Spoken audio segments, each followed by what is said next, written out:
Hi friends, ഈ video അവസാനം വരെ കണ്ടു കഴിഞ്ഞാൽ മാത്രമാണ് നിങ്ങൾക്ക് ഇതിനെക്കുറിച്ചൊരു വ്യക്തമായിട്ടുള്ള ധാരണ ഉണ്ടാവുള്ളൂ. ഇത് നമ്മുടെ സബ്സ്ക്രൈബർ ആയിട്ടുള്ള തോമസ് കുമളിയിൽ നിന്ന് കൊണ്ടുവന്ന ഒരു വണ്ടിയാണ്. ഈ വീഡിയോ കാണുന്ന നിങ്ങൾക്ക് എല്ലാവർക്കും എന്നെപ്പോലെ തന്നെ അറിയാം, ഇത് സ്ക്രാപ്പ് കണ്ടീഷനിലുള്ള ഒരു വണ്ടിയാണ്. അതായത് ആക്രിക്ക് കൊടുത്തു കഴിഞ്ഞാൽ ഒരു 100-150 രൂപ കൂടുതൽ ഈ വണ്ടിക്ക് കിട്ടില്ല. പക്ഷേ ഇത് മിനിമം 10 വർഷത്തിന് മേളിലെങ്കിലും പഴക്കമുള്ള ഒരു വണ്ടിയാണ്. അതുകൊണ്ട് തന്നെ ഇതിൻ്റെ ബോഡി ക്വാളിറ്റി എന്ന് പറഞ്ഞു കഴിഞ്ഞാൽ സൂപ്പറാണ്.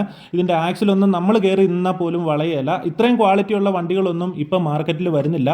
അതുകൊണ്ട് തന്നെ തോമസിന് ഇതിൻ്റെ ബഡ്ജറ്റ് ഒന്നും വിഷയമല്ല. വണ്ടി നല്ല അടിപൊളിയായിട്ട് പണിത് കൊടുത്താൽ മതി എന്നുള്ളൊരു ആവശ്യമാണ് പറഞ്ഞിരുന്നത്. അപ്പോൾ നമ്മൾ ഈ വണ്ടി റിനോവേറ്റ് ചെയ്യാൻ പോവുകയാണ്. നിങ്ങളുടെ കയ്യിൽ ഇതുപോലെ ഒത്തിരി വർഷങ്ങൾക്ക് മുമ്പുള്ള ടോയ്സ് ഒക്കെ ഉണ്ടെങ്കിൽ, ഇപ്പോൾ റീസെൻ്റ്ലി മേടിച്ച ടോയ്സ് ഒന്നും ഈ ഒരു ക്വാളിറ്റി കിട്ടില്ല. നമ്മൾ പണിതാലും അത്ര വൃത്തിയൊന്നും ആവുകയില്ല. അപ്പോൾ ഇതുപോലെ ഒരുപാട് വർഷങ്ങൾ പഴക്കമുള്ള വണ്ടികളൊക്കെ നിങ്ങളുടെ കയ്യിലുണ്ടെന്നുണ്ടെങ്കിൽ അത് സ്ക്രാപ്പിലൊന്നും കളയാതെ ഇതുപോലെ പണിതെടുത്താൽ നല്ലതായിരിക്കും. അപ്പോൾ നമ്മൾ വണ്ടിയുടെ പാർട്സ് A to Z അഴിച്ചെടുത്തിട്ട് ഇതുപോലെ നല്ല രീതിയിൽ പ്രഷർ വാഷർ വെച്ചിട്ട് വാഷ് ചെയ്തെടുക്കുകയാണ്. നല്ല രീതിയിൽ വെയിലത്ത് വെച്ച് ഉണക്കിയൊക്കെ എടുത്തിട്ടുണ്ട്. എന്നിട്ട് സാൻഡ് പേപ്പറും ബ്ലേഡും ഒക്കെ വെച്ചിട്ട് പഴയ പെയിൻറ്റും സ്റ്റിക്കറും ഒക്കെ നല്ല രീതിയിൽ ചിരണ്ടി കളഞ്ഞ് ഇതുപോലെ ക്ലീൻ ചെയ്തെടുക്കുന്നുണ്ട്. ഞാൻ ഈ ഡസ്റ്റൊക്കെ അടിച്ച് കളയാൻ വേണ്ടിയിട്ട് ഉപയോഗിക്കുന്നത് നല്ല ക്വാളിറ്റി ഉള്ള ഒരു ബാറ്ററി ഓപ്പറേറ്റഡ് ആയിട്ടുള്ള എയർ ബ്ലോവറാണ്. ഇത് ഞാൻ ഷോപ്പിൽ നിന്നുമാണ് മേടിച്ചത്. ഇത് ഓൺലൈനിലും അവൈലബിൾ ആയിട്ടുണ്ട്. അതിൻ്റെ ലിങ്ക് ഞാൻ മേളിൽ കൊടുക്കുന്നുണ്ട്. അപ്പോൾ ആവശ്യക്കാർക്ക് അതിൽ നോക്കി നല്ല ക്വാളിറ്റി ഉള്ളത് നോക്കിയിട്ട് പർച്ചേസ് ചെയ്യാവുന്നതാണ്. അപ്പോൾ നല്ല രീതിയിൽ പ്ലാസ്റ്റിക് പ്രൈമറൊക്കെ അടിച്ചിട്ട് ഇതുപോലെ റെഡ് സ്പ്രേ അടിച്ചു കൊടുക്കുന്നുണ്ട്. തോമസിൻ്റെ മോൻ ആവശ്യപ്പെട്ട കളറാണ് റെഡ്, അതുകൊണ്ടാണ് റെഡ് അടിച്ചത്. വീൽ കപ്പും ഡാഷ്ബോർഡും ഒക്കെ നല്ല മാറ്റ് ഫിനിഷ് ആയിട്ടുള്ള ബ്ലാക്ക് പെയിൻറ് അടിച്ചു കൊടുത്തിട്ടുണ്ട്.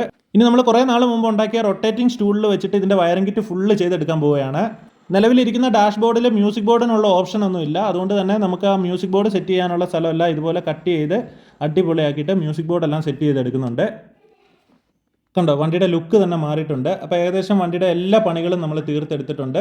ഇത് 6 വോൾട്ടിൻ്റെ വണ്ടിയാണ്. ആംബിയർ കൂട്ടി 2 6 വോൾട്ടിൻ്റെ ബാറ്ററി വെച്ച് പുതിയ motherboard, gear lever, key start button, music board, ലൈറ്റിന് സെപ്പറേറ്റ് സ്വിച്ച്, ഇതെല്ലാം ചെയ്ത് പക്ക റണ്ണിങ് കണ്ടീഷൻ ആക്കിയിട്ടുണ്ട്. എൻ്റെ മോളൊരു ടെസ്റ്റ് ഡ്രൈവ് ചെയ്യുകയാണ്. എല്ലാവരും ചോദിക്കാൻ പോകുന്ന ഒരു ചോദ്യം, ഇത്രയും ചെയ്യാൻ വേണ്ടിയിട്ട് എത്ര ബഡ്ജറ്റായി എന്നുള്ളതായിരിക്കും. ഇതുപോലൊരു വണ്ടി പുതിയത് മേടിക്കണമെങ്കിൽ ഒരു 7000 രൂപയാകുമെങ്കിൽ ഇത്രയും ചെയ്യുമ്പോഴത്തേക്കും ഉറപ്പായിട്ട് ഒരു 6000 രൂപയോളം ആകും, പണിക്കൂലി ഉൾപ്പെടെ. പണിക്കൂലി വളരെ കുറച്ച് മാത്രമാണ് നമുക്ക് മേടിക്കാൻ പറ്റുള്ളൂ. കാരണം സ്പെയർ എല്ലാം മാറി കഴിയുമ്പോഴത്തേക്കും തന്നെ ഈ ഒരു ബഡ്ജറ്റ് വരും. എന്നാൽ പിന്നെ ആ 7000 രൂപയ്ക്ക് ഒരു പുതിയ വണ്ടി വാങ്ങിച്ചാൽ പോരെന്നായിരിക്കും എല്ലാവരുടെയും സംശയം.